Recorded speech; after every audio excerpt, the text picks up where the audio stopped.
Ladies and gentlemen, this is the 61st episode of Concerned Dabs Podcast. I am your host, Katie M. Kane. Our guest tonight, ladies and gentlemen, rescheduled Smurf Luchiano. He is a Portland rap pioneer.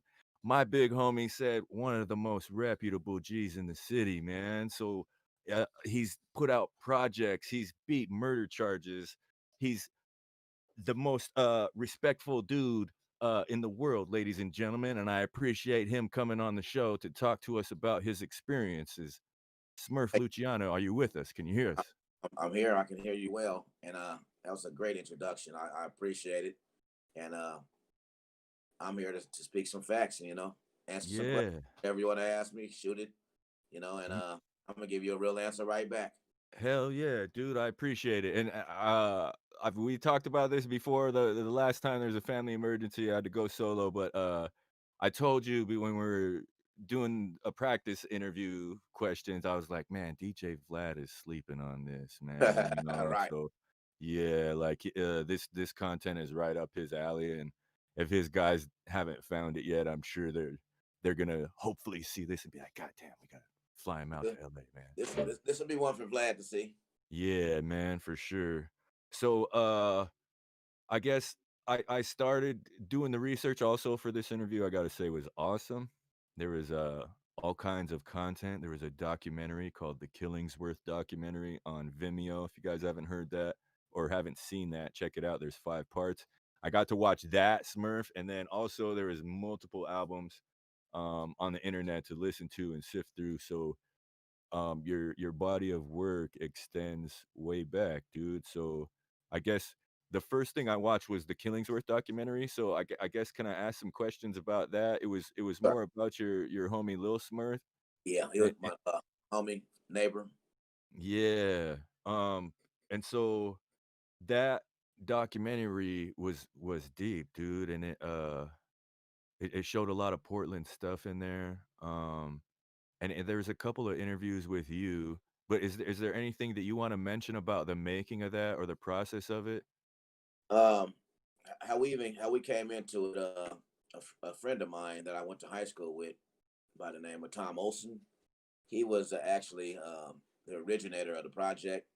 He Okay. has different news articles in the Willamette Weekly that they had put out, and so he basically kind of was like, "Hey, the Willamette Weekly is a one-sided newspaper. They kind of just go off of whatever the police say. The police, Yeah. police thing. Yeah. And so if you want to get your side of the story out there and put some facts to it, then help me out with putting it together and at least give me a couple people who I can interview who know what the facts are." Yeah. And when I got on the project, Lil Smurf's mom was already working with Tom on the project. He had already been going to see her. She was in prison at the time. He had Yeah. met her, Yeah, there and was a few interviews with her. You could see, it the was change different ones. Yeah, it looked like she was getting healthier, dude, was and doing gaining great. weight and stuff. Yeah, I was like, man, good for her. But and so I gave him a few different people to interview, including my mom and the rest. My mom and myself, and then the rest. He kind of he put a good story together and a good storyline, and here we are now because with the end of it, it says Smurf Luchiano rapping, got him, and I'm still doing the got him thing. I'm still putting out music, and Yeah, when did that come out, dude? Was that like '05 or something? we started that thing in like oh 03, I want to say, and it took us about 3 years to get it done, and it actually came out about oh 06, oh 07, somewhere around there. Okay. Yeah, dude, it But really there's a lot you of black history in there. Yeah, that's the other thing I wanted to talk about too, is it talks about the gentrification of Portland and all of this stuff, and I lived there as a kid for like 3 years, like 2nd, 3rd, and half of 4th grade, right? And I Right, remember it as awesome times, and then we moved back to my reservation after that, and that's where I ended up graduating from high school, but I always wanted to go back there, especially when I started doing music. And it's like once I got there in 2010, it seemed like the same thing was happening, dude. right, Like there was nice cheap places to stay where artists could move to the city and find a job and also work on their art, regardless if it was music, some of it was visual or culinary or people doing makeup and hair or whatever. And There- it's just really tough to chase that dream nowadays because of the gentrification of Portland. And it happened multiple times, dude. Like they talked about it in there. Like I mean, you know? every time, like the Red Line District, moving people from the shipyard, the Vanport flood. You Yeah, dude. Like, that Then was the same play they ran in New Orleans on Katrina, bro. They ran the same play. so they ran it on a smaller market first, which was Oregon. Yep. Dike on them, the levee, flooded them out, and then years and years later, they did it to Katrina. I mean, these are man-made dikes. These are people that you're putting in these areas. You know that one day these dikes can break, Yeah. or, Or somebody could or you just cause them to break, you know what I or mean? you could just lift the levee and flood them out. Yeah. So, Yeah, like, that's the eject escape plan, you know? It's like right, right, and then we yeah. up, and then we come back over and get these different pieces of the land, and we disassemble the communities, and they start all over again. Okay, dude, and there was one question I wanted to ask you. I mentioned it when I was going solo the last time, but, there was a cop in there, dude, and he looked like a native dude. Okay. And it, I've Mario. Name fuck was Ar- 5 name was Mario. but he looked like a native dude, you know what I mean? And he Right. had one quote he Mario. had And he okay, he had left. one quote. He said, they were like, "What do you feel about all this gang violence?" And he goes, "I think that we're telling our kids to get educated to get these jobs, and these jobs aren't out there. We need to provide these jobs because otherwise these kids are gonna figure out other stuff to do." To get paid what they should be because they're smart and they're talented and we're not allowing them a way to succeed in the system that we've built. And I was like, holy shit, it was coming from a cop, but he looked like a Man. native dude. So can I ask you about him? Like, did you ever get arrested by him? Or like, is he a cool cat? Is he an asshole? Because in Us. the documentary, I was like, fuck, he seems all right. He was at the time when I was dealing with him, I was way younger, of course. I was in my teens, and Okay.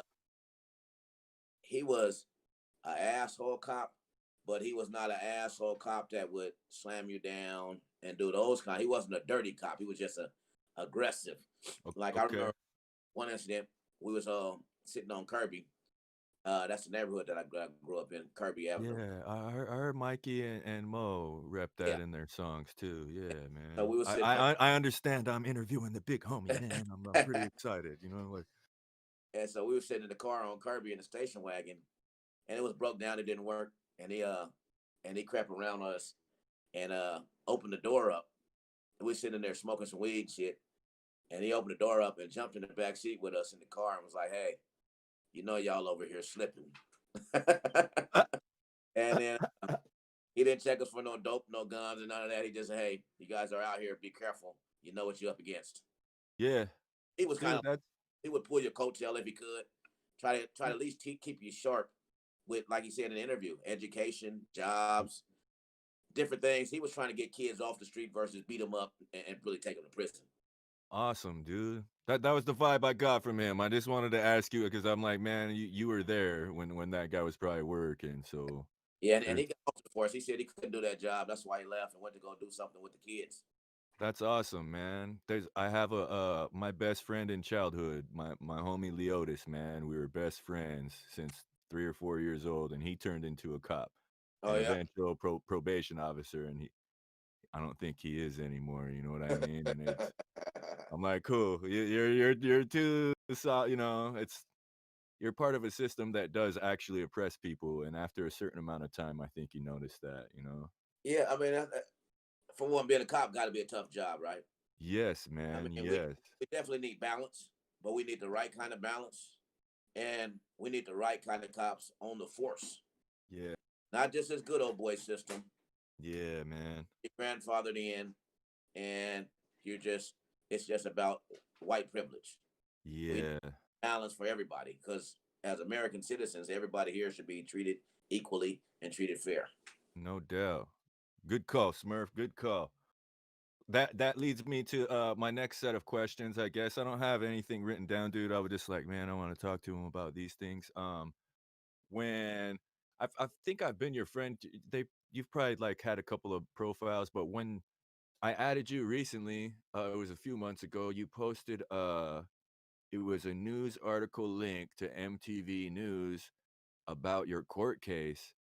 Um, and the news article was from like 2000 or something, dude. And I was like, holy shit. Like I read the whole thing and I was like, whoa, like what the fuck? I mean, and I commented on the post. I was like, I never heard that story before, you know, and then that was how I asked you to come on the podcast. Like, dude, can I ask you some questions about that on the show? You were like, man, yeah, hell yeah. So I appreciate it, but dude, like reading that article was amazing, and I don't want to give the people too much context and talk about your case because it's your experience, dude. So if you can tell us the story of that, like from the jump or however, because that has to do with all kinds of shit that's happening right now too, 20 years later, dude. You know what I Oh mean? Police corruption and all that man, shit. So it's right here, right? It's right here, right now. I mean, yeah, and it's crazy because it's always been here.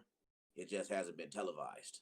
yeah, So now we are getting to see the behind the scenes of what people been going through. You know, the I can't breathe and that kind of stuff.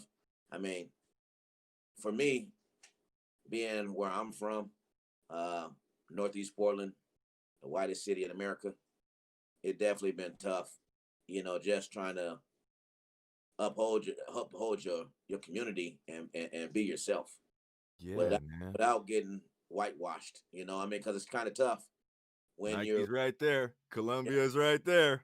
when you're right there. I mean, you got Nike, you got Columbia Sports, you got, and it's only 7% minorities. But for me, even doing the music, um, on that particular case that MTV talked about, it was for a drug conspiracy I was charged with at the time, and I got one of my co-defendants that's still in jail. His name is Byron Branch. You know, we call him Muff, Free Muff. So he's been down now 22 years. He got a life sentence off that case. Um, my other Bummer, man. Bummer. Adolph Spears, he was 60 at the time, and he just did 20 years, and they let him out because of medical reasons. But he also had a life sentence, so shout out to him. He just got out from doing 22 years, Yeah. and and the thing about it is that was all part of the crack law, and the crack law, you go sit in the penitentiary for the rest of your life, and you don't haven't even committed a murder. You haven't even taken a life. You Yeah, man. all That's you did was bullshit. take care of your family. You were trying to survive. Not to say that crack was the best thing for people, but Nah, the me neither. drugs. We're not. I mean, obviously, the black man ain't bringing the drugs into America. Yeah, what did Master P say? I don't know no plane. I don't know no boat. I don't ship no fucking dope from coast to coast. You know what Exactly. I mean? And so what they did is they targeted different people in the black community to indict on this conspiracy charge. At the Yeah. same time that they put this conspiracy charge together for the crack cocaine, they also made it in that was in federal court.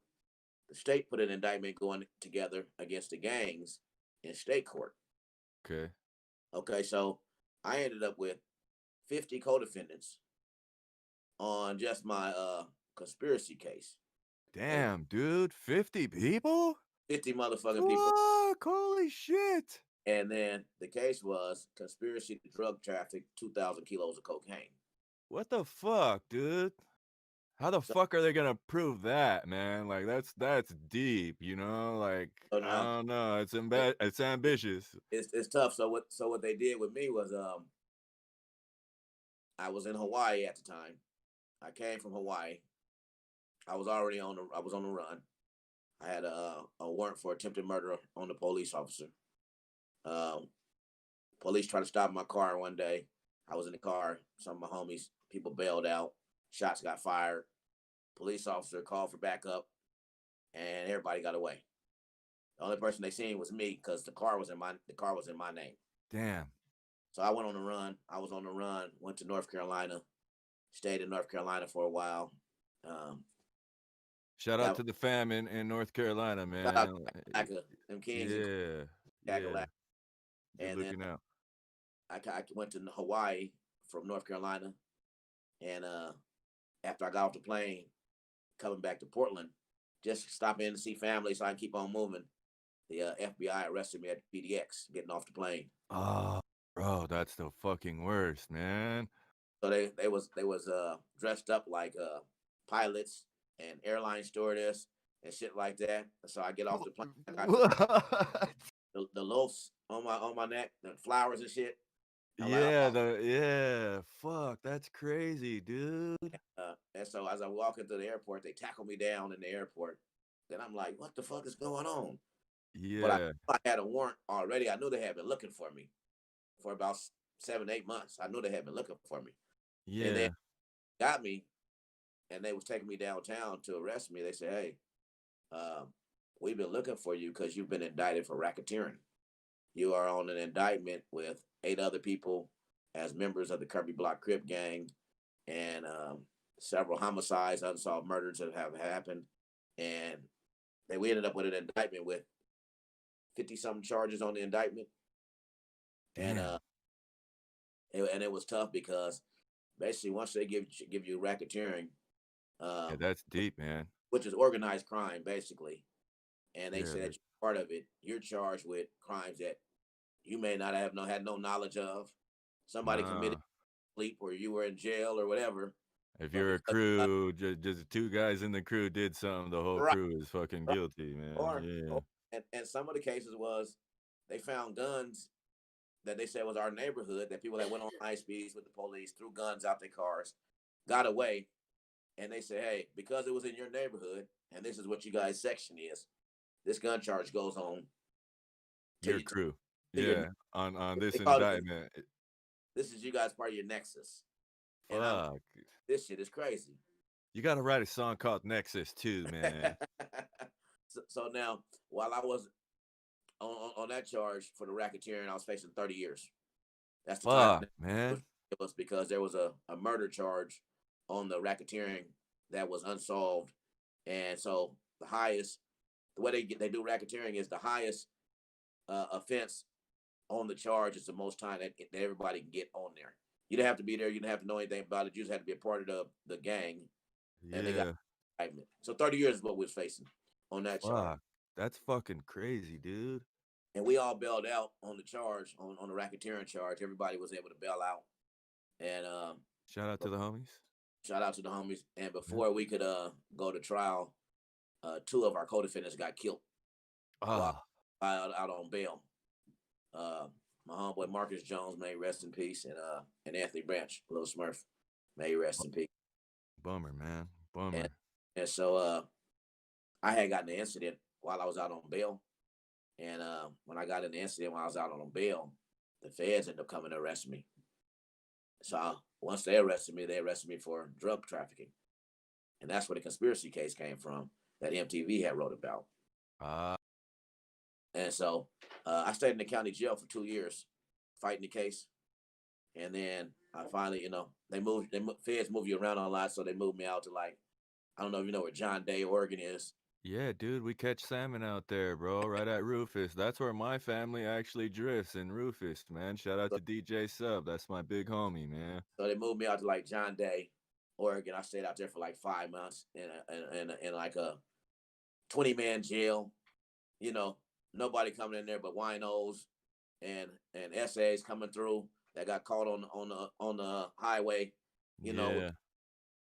but it was like the worst jail that you ever be in. Really, I mean, a 20-man jail way out in Bend. I mean, Yeah, John.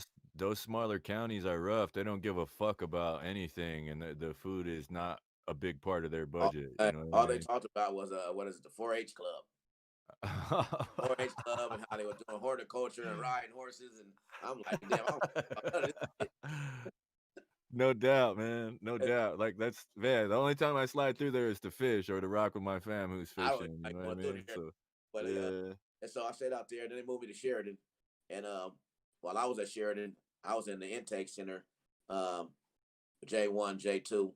It's pretty much you go there in transition. So if Yeah. you're court or you're going to trial, or they're bringing you from one system to another system, then you're housed there. While I was there, they had Suge Knight. Suge Knight was there also. Dude, one of my other homies said the same thing, dude, like, and the David Mack guy was there too.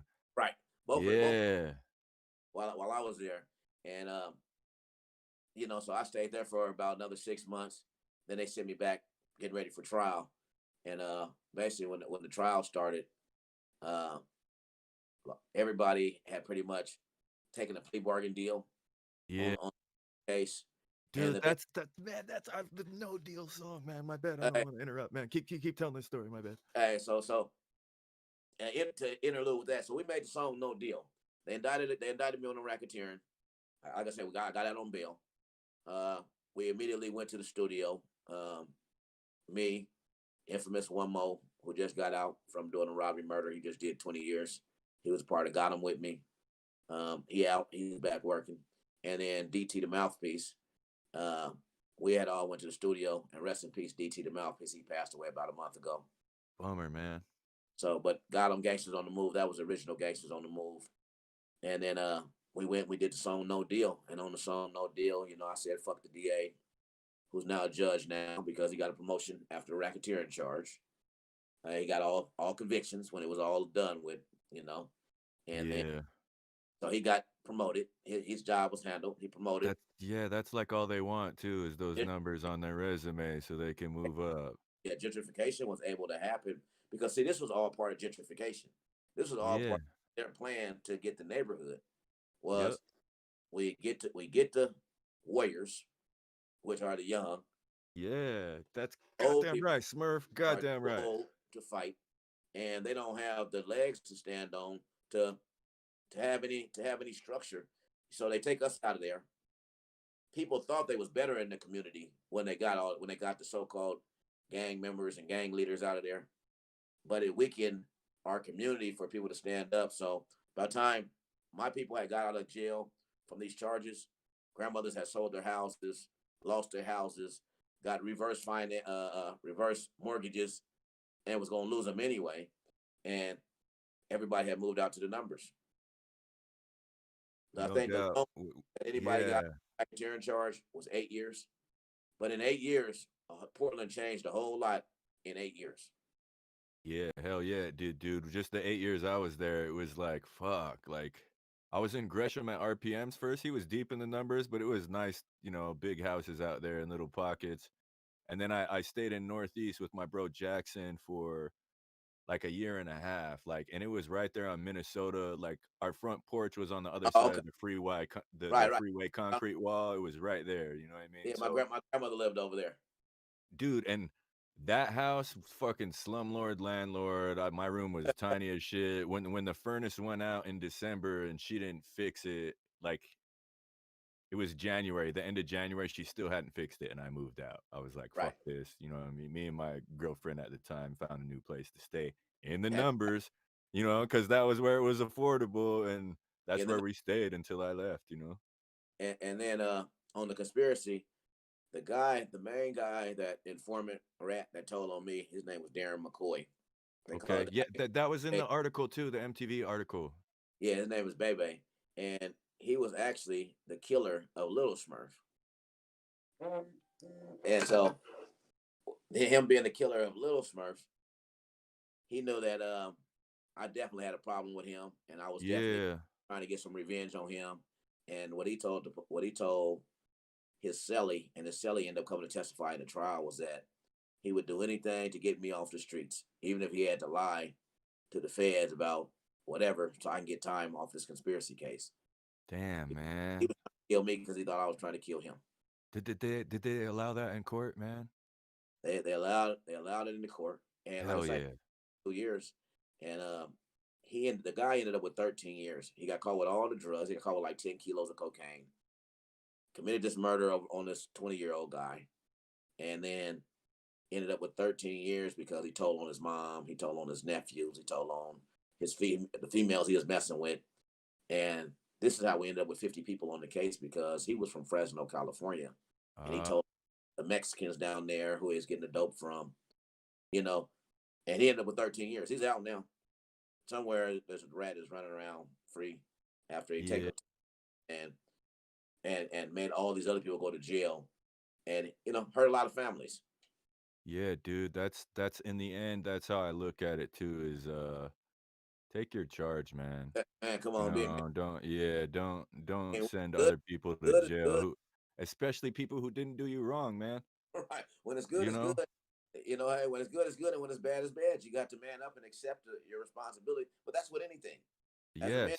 you really have to There's you have to accept your responsibilities at the end of the day. yeah, there's consequences to your actions, man. If you're not gonna accept those, then don't do those things, you know? Right. So I was in jail for 2 years in the county jail, and then I was in trial for 2 months fighting the case in trial. And in this whole trial, my name came up 5 times in the whole trial. In a 2 month trial, my name came up 5 times. Damn. So there was really no evidence there. Yeah. But on conspiracy, they don't need very much evidence. All they need is 3 people to say you had knowledge Yeah. somebody else was doing. Yeah. And so, on the last day of court, um, it was me and Mr. Spears, and we That was came your back. attorney? That was your attorney? That was one of my co-defendants. My attorney's name was Lynn Morgan, and Oh, okay. she did an exceptional job. She did a very great job, and she's a good attorney. If anybody ever needs a good attorney, and you're in the Portland area, I believe she's still practicing law. She's a great attorney, and she really worked hard for me to get my freedom and to get my life back. But Shout out to so Lynn Moore. yeah, we was in the courtroom, and the jury came back, and the first time the jury came back, they found Mr. Spears guilty on all charges, and I was next, and then they came to me and they said hung jury, Oh, and so we went back to the holding cell, and the older guy, he was devastated. He had just got handed a life sentence. He wasn't going to get to be with his wife no more, his kids, grandkids, and yeah. the guy hadn't got caught with any cocaine. He hadn't got caught with anything. He just other people saying that he sold drugs and had sold Conspiracy, yeah, drugs. dude, that's fucking whack, dude, that shouldn't be enough evidence to put you in fucking jail, man, like, Silver- that's silverback. And so we went back there and he talked. And at the time, I was 25 years old at the time. And he was like, man, at least I'm in my 60s and I done lived a good life. But he like, man, you're a young man. You're only 25 years old. I hope they don't find you guilty because when you go to federal prison, when you do time in federal prison, when they say life means you come out there with a tag on your toe. yeah, yeah, Not 85% of your time, bro, you know? state life is like 25 years. And then you Most of get, that Fed shit doesn't run concurrent either, dude, you know, it's stacked up. they stack it. And so Yeah, I went back, then they didn't call me back that day. About maybe, I'm going to say, the next day, they called me back. So it was a hung jury. The jury couldn't go home. They had to stay the night. And yeah. next day, they came back and found me not guilty. That was right. Holy shit, dude, Just fuck, what was that fucking night like, Smurf? Can you tell us about that? Like, bro, that has to be, like, I almost you passed. don't sleep, bro, like, what the fuck? It was one of the best feelings in the world, man, to get your life back. And that's why sometimes I refer to myself, not necessarily in a Jesus form, because I'm not Jesus. I'm not trying to be Jesus, but there was a resurrection. Yeah, hell yeah. The gates opened up, the Red Sea parted, the gates opened up, the tombstone was rolled back, and I was able Goddamn. to get out and do this.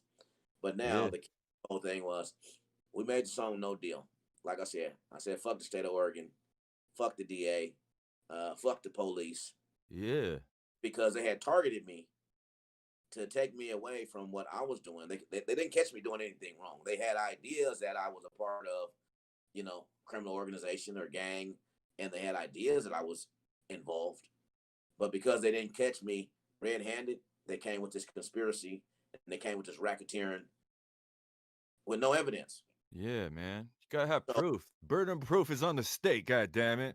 exactly. So when the feds indicted me, and they only indicted me because the DA who I talked about in the song called his friend, who was a federal district attorney, and said, Fucking "Hey, prick. look, I Fucking already prick. got this guy on this racketeering charge in state court. He got out of jail. He bailed out. and then he went to the studio and made a song about me. He rubbed it. Ah, hater. So Fuck that yeah, guy. so this You know what I guy, mean? He coulda just took his L, bro. He's gotta he, fucking cry he didn't around take about it his to his homie and shit. right. He didn't want to take his L. Now, Yeah. how this poster is on the wall behind me. This is the Rap 21 poster behind me, right? Yeah. So the DA in his office, he had the Gotham poster on his wall in his office the whole time that we were fighting the case. That's awesome, dude. So it That's promo. You probably like there's at least 10 people who saw that shit every day for a fucking couple years, you know what I mean? yeah, but it became a personal thing between me and the DA. Okay, I'm going to get Smurf Luchiano, and I'm going to take him down. Yeah. It- you're doing a job. Your job is Especially yeah, if they put a poster up for sure, dude. yeah. It's Let me like, let come me do on, wrong or man. commit a crime first, and then Yeah. this is how the law works. You just don't go out and target people because you feel like they're doing good or they got away with some things. And so Yeah. that's how the Goddamn feds right, Smurf. Goddamn right, man. right. And that's how the feds ended up indicting me on the charge was because two DAs got together, had a conversation, and said, "Look, you're my buddy. Let's get this guy. Let's get his ass off the streets and to where he never sees life on the streets again." And so they indicted me. But by the grace of God, I went in there and I let the people make their choice. Yeah. And Take it I to trial. Take that shit to I trial, was bitch. Take the that shit to people's trial. choice. You know, Yeah. no deal. This is too real. Yeah, dude. Like that's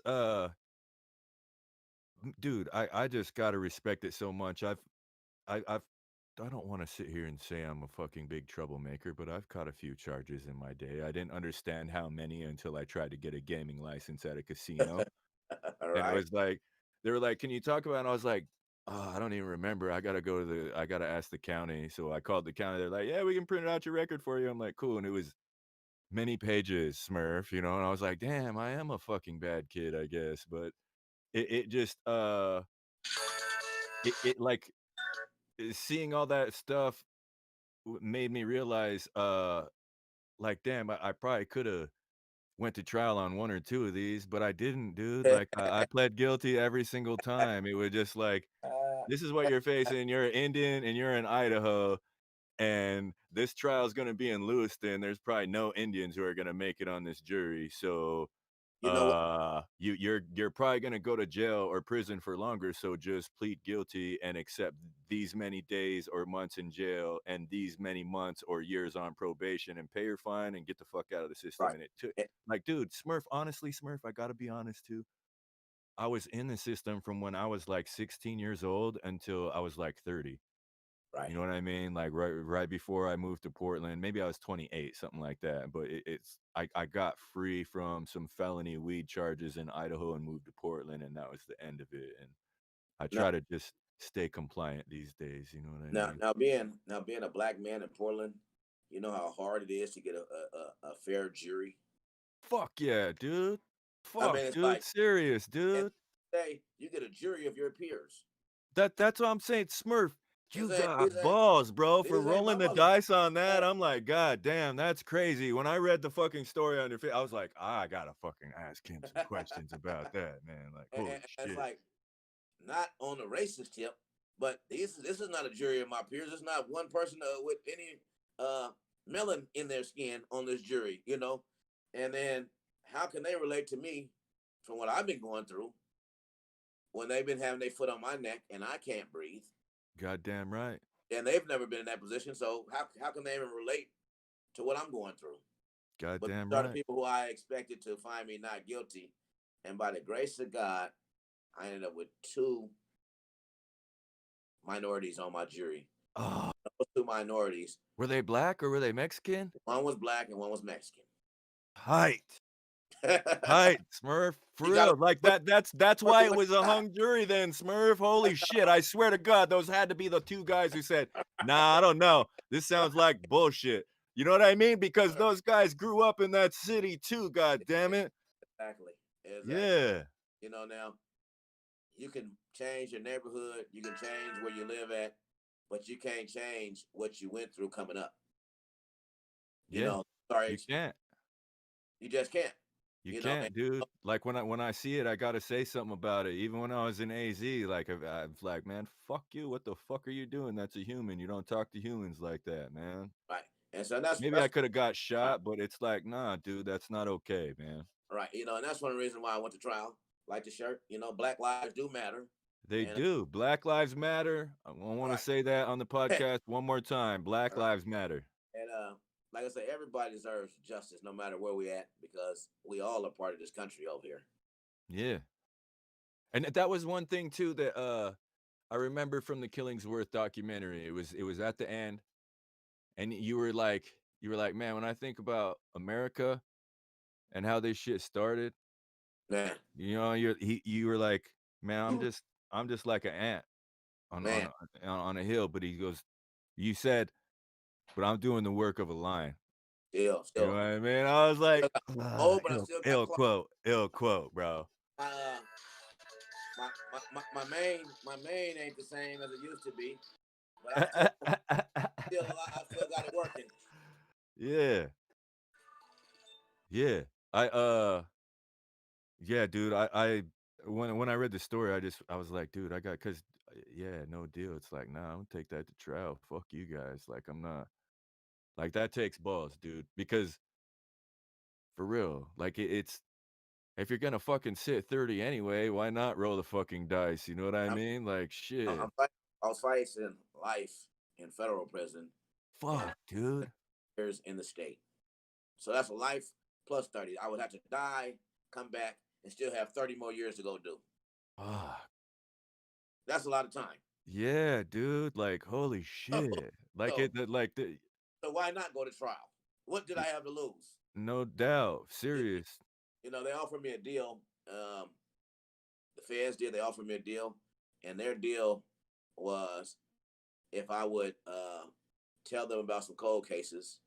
They believed that they had already knew who had committed the cold cases, and if I would tell them who had committed the cold cases, then they would give me 15 years in state prison, um, run my federal time and my state time together, and give me 15 years in state prison, and then I go to prison as a rat and got to do 15 years with people I grew up with.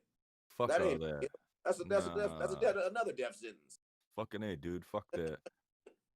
Fuck So that. Yeah, dude. that's how I That's rolled the dice, man. I rolled the dice, and worst come to worst, hey, I would have been walking around the track, still right now today, like my co-defendant is, 22 years later, and like I say, I'm glad that I could get out, stay free.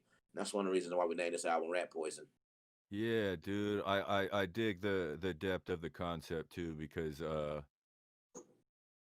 it seems like currently in hip hop, dude, it just has made me tune out how that culture is celebrated over, it's like he's famous, like you would have done the same thing. It's like, no, I would not have done the same thing. Right, And right, that's why I'm gonna have a guy on my show who didn't do the same thing. You know what I mean? Like it's I gotta support what I believe in, and it sucks to see stuff that I don't believe in so popular. So I gotta support shit that I believe in, Smurf. So right. I appreciate the respect because at the end of the day, our word and our balls, yeah, man, yeah, that's what goddamn right, man. is that Tony you got. Montana wasn't playing, man. For real, that's all I got, bro. Like my word is important. My name is good from Phoenix to Tacoma. You know what I mean? And Exactly. I take pride in that. So it's it's important, dude. Like that's a thank you for coming on the show, dude. Because man, can I tell a couple of stories about when I met you before I had you on the show when I didn't know Please, who you were totally? please do. Okay, cool, man. So like this one time I'm DJing at Heat and it was a funeral up the street. They had the funeral home up the street, right? And then when I was driving to work, it was a bunch of tinted SUVs with rims. I'm like, all right, somebody passed away. It was important. And when I got to work, like an hour later, all kinds of black folks showed up, and it was Right, aunties and grandmas. You know what I mean? And I'm like, you guys don't go to stuff. It's we just went to the funeral, so now we're gonna go have a drink afterwards. And it was cool because I was like, fuck, all right, I'm gonna play some hip hop. And then I swear to God, 15 minutes later, Dale walks in. and Dale is you know, the owner manager and immediately he looks at me and it's like, what the fuck are you playing this rap for? I'm like, look at who's in here, dude. But Right, it's like I have to switch to a happy medium, so I go to some R&B, right? And then I see you and some of your homies mobbing. I'm like, they're about to go smoke out back, and that it was right by the DJ booth. I'm like, I got one rolled, man. So I it was only like two girls, so it's like you got to do 3 song sets. Otherwise, you can't do dances if you don't do 3 song sets. You know what I mean? So the other girl has to work for 3 songs, you know? And right, so that allowed me to smoke my blunt. So I'm like, cool, man, let's let out here. And so we're out back smoking, and you guys had your blunt, I have mine. I jump in the circle, we're passing it around, and one of your homies was like, "Yo, what's up with that weed?" I'm like, "This is some Obama." I'm like, "My cousin out in Hermiston grew this shit, man." I'm like, "He does pretty good outside, you know?" right. And the guy who asked me the question, he's like, "Man, I tried growing a couple times, and he's like, "Man, I fucked that shit." He's like, "I gave up, man. I quit that." You know, like, fuck, I couldn't get it correct. And but you, dude, you were standing, like, to my right, and immediately, like, you were just like, "Man, something's always gonna fuck up. You gotta keep pushing, dude. You gotta figure it out." He's like, "I had mad issues, but I kept pushing, dude, and I figured it out." He goes, If you're not gonna give it 3 spins, then what the fuck are you doing it for?" Hey, You and know what that's I mean? And it was just like, I'm just some guy DJing at the strip club on the day shift on a fucking Thursday, dude, and I'm just like, "That was good big homie advice." You know what I mean? boy. So If the car run out of gas and you ain't gonna help push, don't get in it. nah, hell no. Goddamn, fucking goddamn right, You man. know, that Yeah. I'm gonna keep telling, hey man, keep pushing. Don't give up. Yeah. And then, another story too, it was when I had my farm in, Sherwood in 2016, and my big homie JSK, he's Warm Springs, but he grew up in Portland too. He came and helped me for, like, a week, and his son had a football game out in Corbett, right? His son was playing football for Warm Springs, and they had a game in Corbett, so he's like, "Man," I was like, "Nah, let's go, bro." Like, you know what I mean? So while we were heading out there, we stopped at, it was on 122nd, it was some cats from Denver where they were called, like, Sweet Leaf or something like that. Oh, sweet leaf, yeah. Yeah, yeah, so, like, we stopped in there to get some weed on the way so we could smoke, right?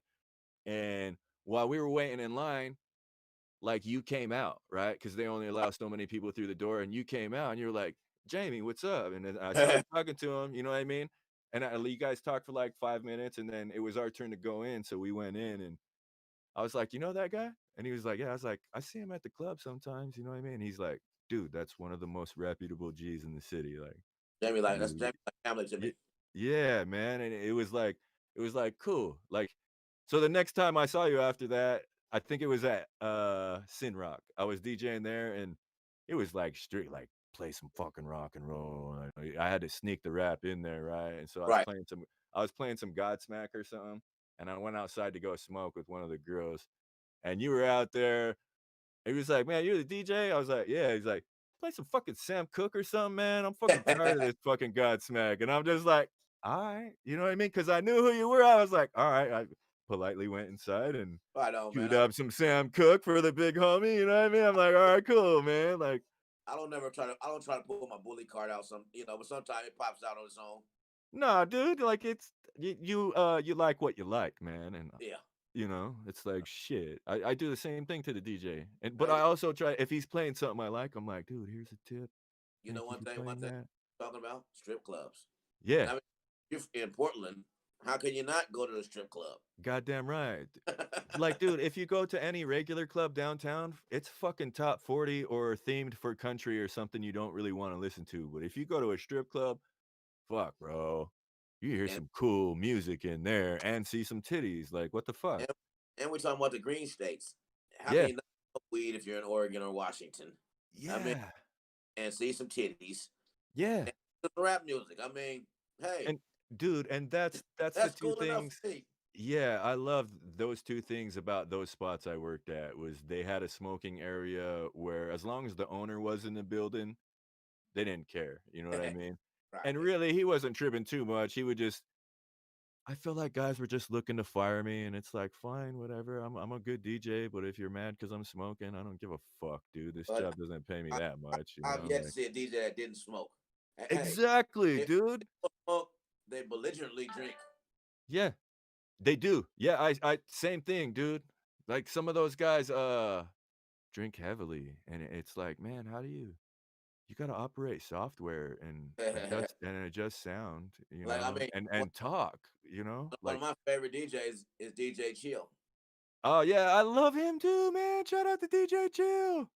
He's one of my favorite people. Not only is he one of my favorite DJs, but one of my favorite people. So Yeah, shout out man. to Chill. Yeah, the shows that we did with Cool Nuts, Right. sometimes I feel like Cool Nuts was super big homie and didn't wanna rock with us, you know, like, Well, "Well, you fuck you little guys," but Cool Chill Nuts, was cool. Cool He would Nuts, always fucking smoke with us because that was the thing too, is sometimes they'd be looking like, "Why are you guys smoking?"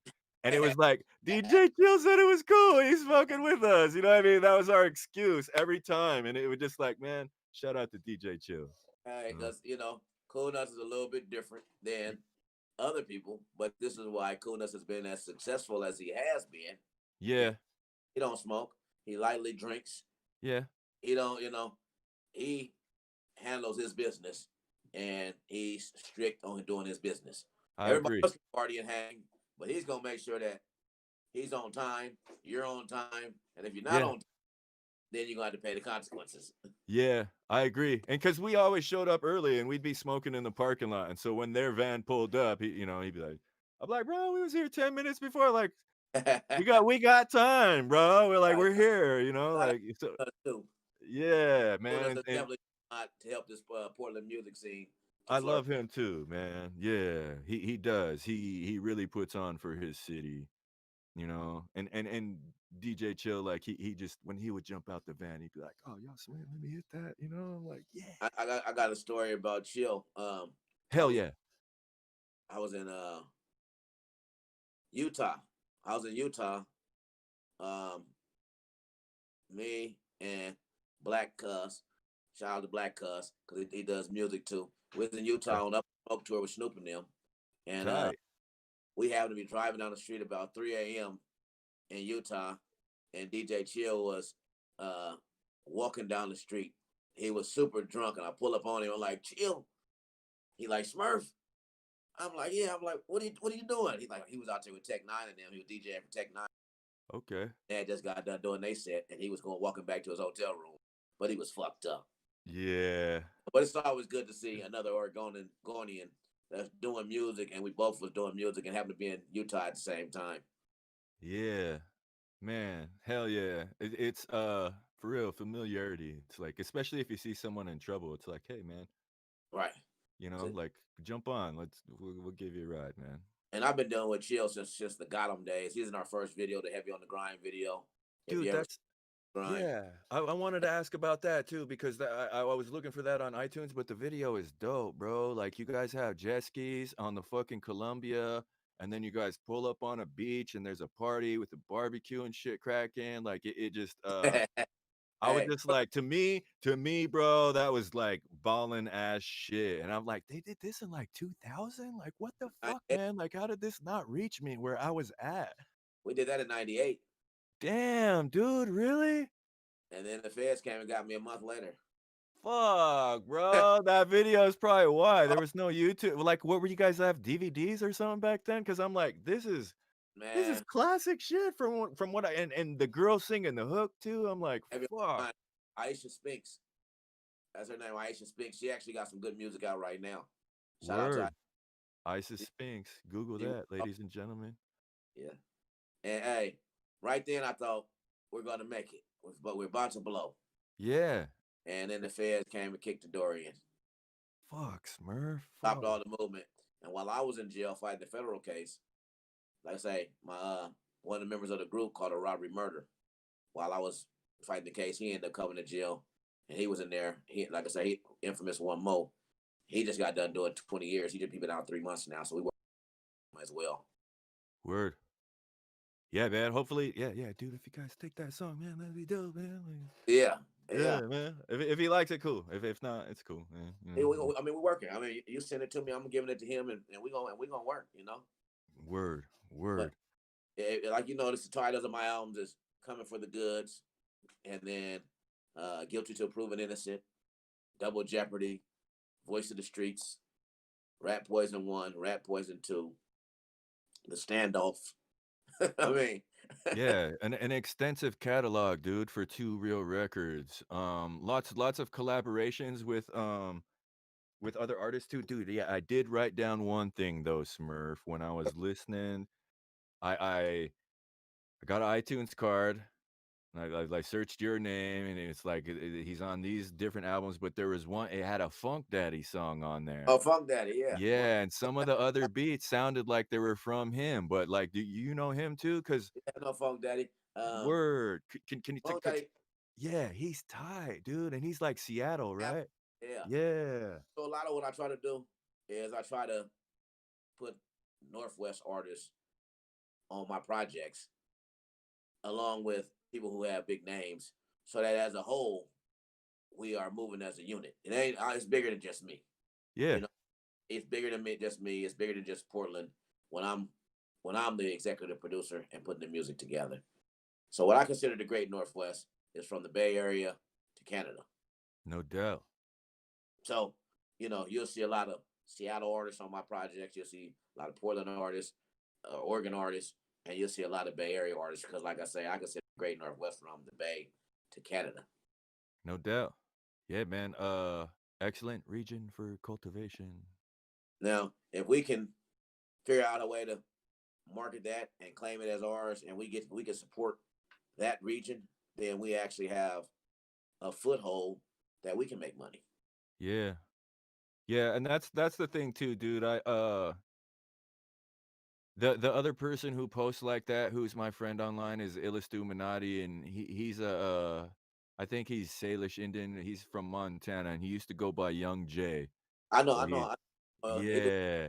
he do good graphics. Yeah, dude, I like him a lot. I bought his first comic book run. I was like, I submitted the 25 bucks, and it came with a whole bunch of extras too. And if my one of my kids gets into artwork and stuff, I'll give that to them and say, hey man, this is another native artist who really did his own thing, and here's a tangible product that he produced, so you could do the same thing. But in my younger days, I used to be like, man, he's being an asshole in his posts online, but it's like, nah, fuck with or Uh, fuck off. You know what I uh, mean? Fuck with or fuck off. Like, I right, don't care. Like, you guys talk about this, but I got all this shit out, and there's no fucking analytics in your city, so fuck that. You know what I right. mean? And And and so I dig that attitude nowadays more than ever, Smurf Luchiano.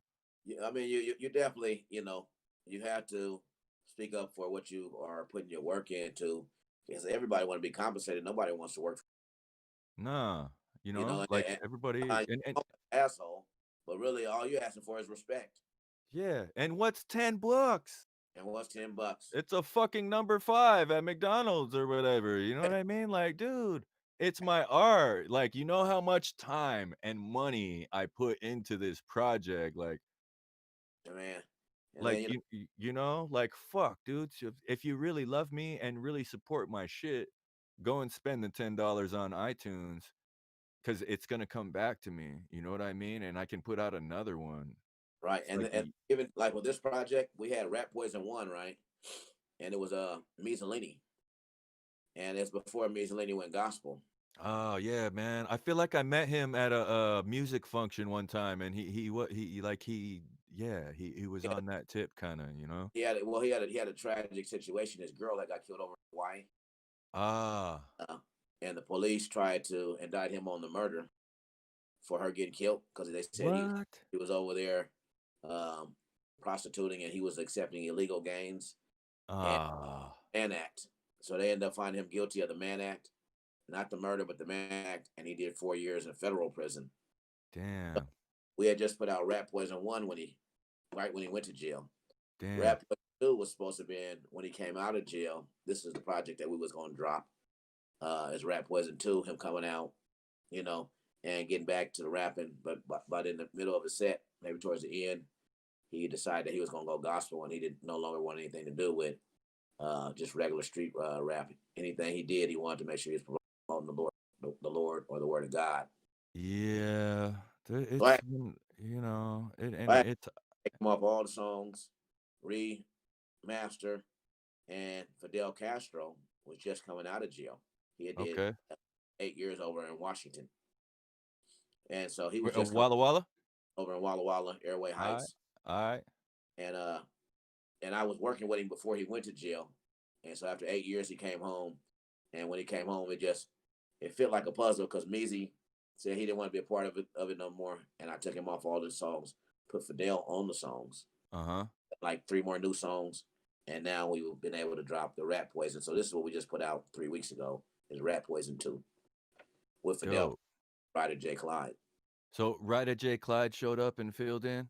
Ryder J. Clyde showed up and filled in, and Shout out to Ryder J. Clyde, man, yeah, 'cause yeah. he's an original member of the Mob Figures, and the Mob Figures are the last group to go gold out of the Bay Area. They sold 100,000 CDs independently out the trunk. Damn, man. Shout out to Mob Figures too.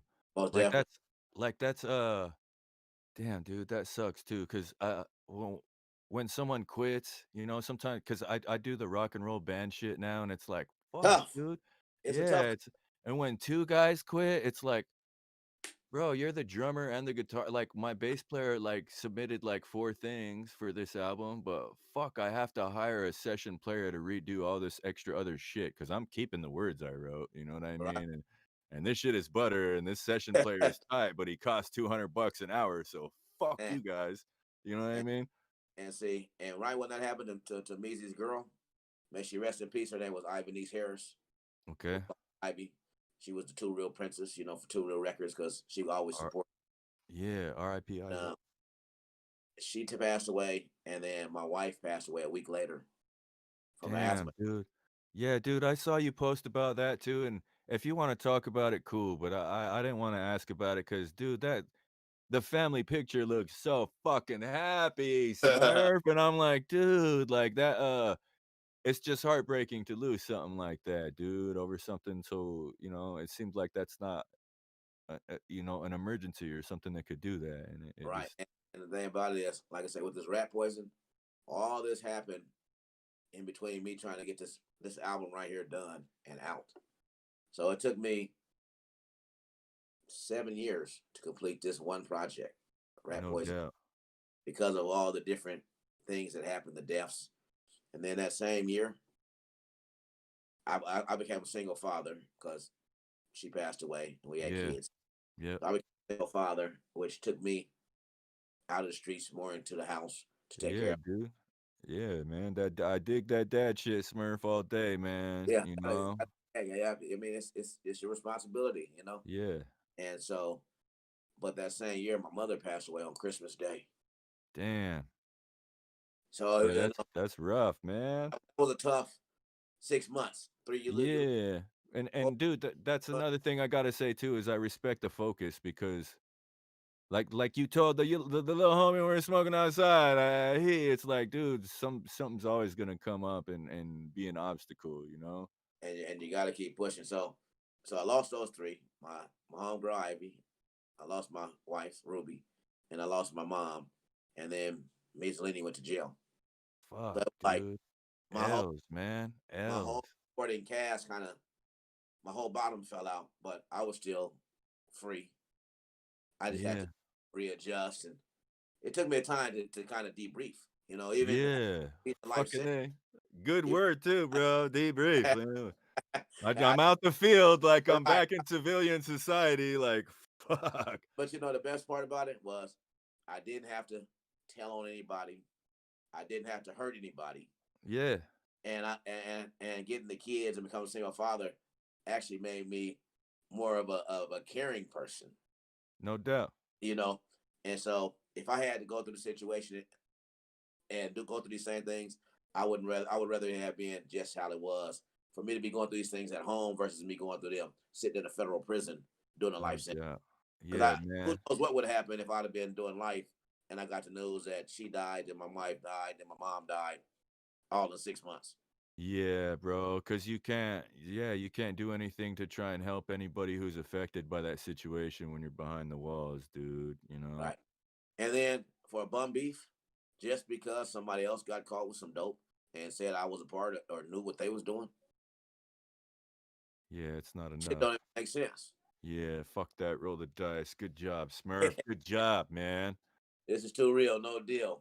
Yeah, man. Like, dude, it's I only get so much from the content I consume, and it's been really awesome to ask questions that I have after consuming the content, dude. Like it's a really deep and dope and sad and happy Man, and entertaining story, dude. And I think it needs to be told. And so I thank you for coming on my podcast to share these stories with us, dude. It means a lot to me.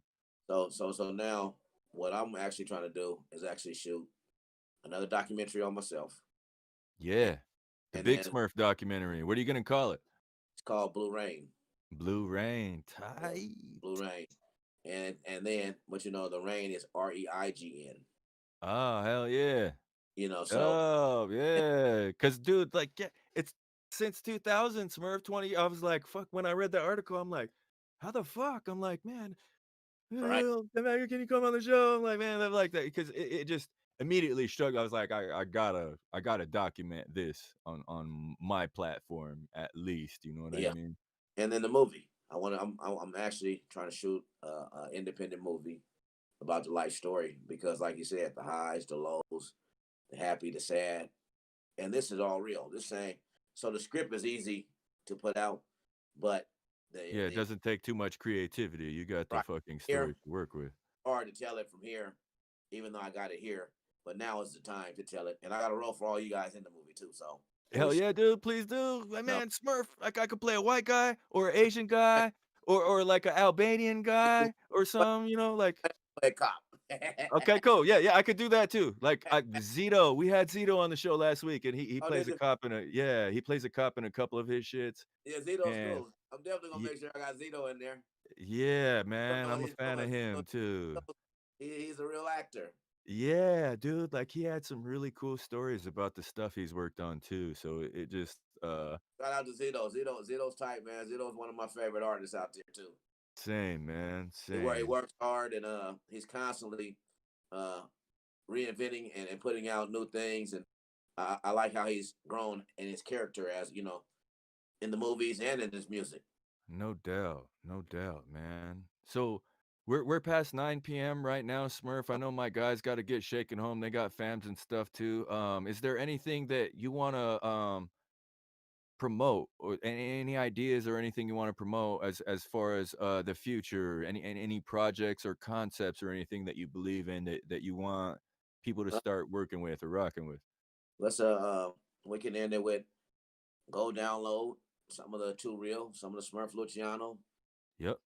Listen to the new Rat Poison. It's on CD Baby. It's on YouTube. It's on all digital download sites. And all lives matter. Black, brown, white. You know, we gotta do better as a people to look out for everybody. And let's just make this a better world. No doubt, man. Good message, Smurf Luciano. Good message. Can you also drop your social media for anybody who wants to follow you online? Yes, I'm at Flav Gods and at Flav Gods 47 on IG and on Facebook. My name is John Rajneesh Baptist.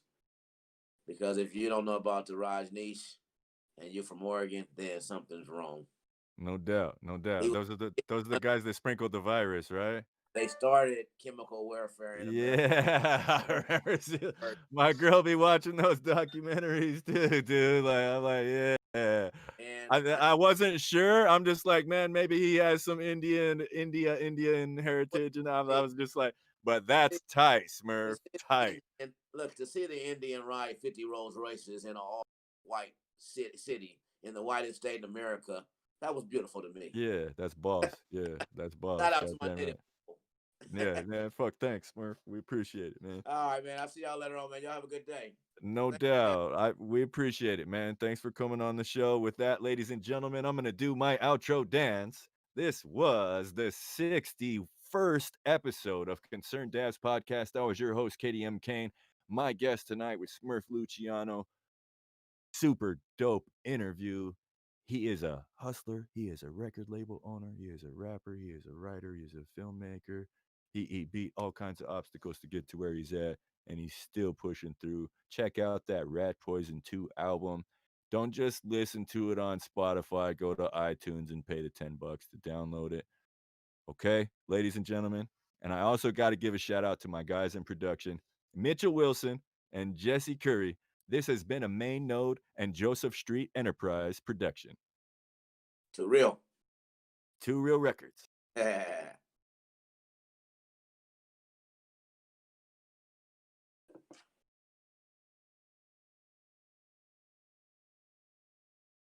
was it, Mitchell?